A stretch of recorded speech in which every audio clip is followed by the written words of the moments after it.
Good day, ma'am and classmate. We are Group 7 and let's tackle about the chord synthesis. Now, what is chord synthesis?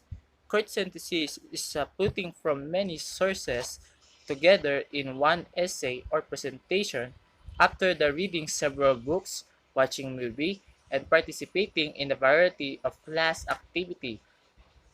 And also, chord synthesis is a typical refers to have the process of integrating various success materials and concepts into the cohesive and the comprehensive course curriculum. And now, what is a portfolio?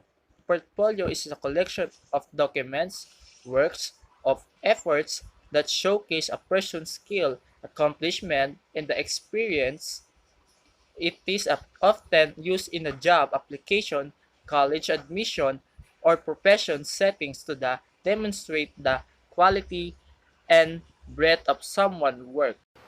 And also, a student portfolio is a compilation of academic work and other form of educated experience and assemble for the purpose.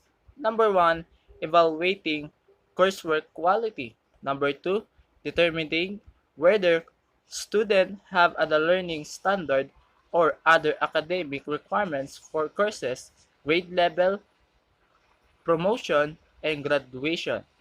Number three, helping students reflect on their academic goals and the progress as a learner.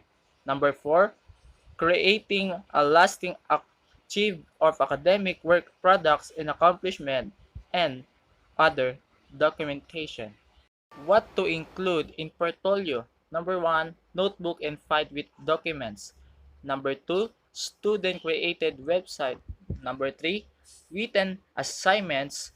And number four, journal entries. And number five, completed tests or artworks. Number six, job reports. And lastly, physical project and other.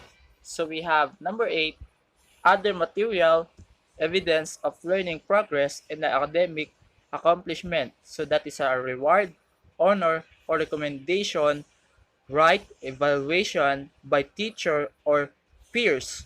Number 9, digital active.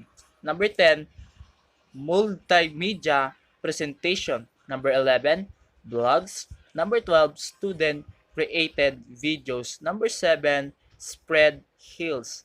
Number 14, photographs. And number 15 at the last, other digital attach of learning. We have a two-step parts of portfolio. Number one, you must be include the title page. It verify the states, the components, the titles, and the caption that the caption must be 2 to 3 sentences. Step 2, it can be written in 1 to 2 short paragraphs. The paragraphs reflection specific the goal for each lesson which addressed by the artifacts, the performance, tasks, and written works. So here the example, the compilation of portfolio, that how you compile your portfolio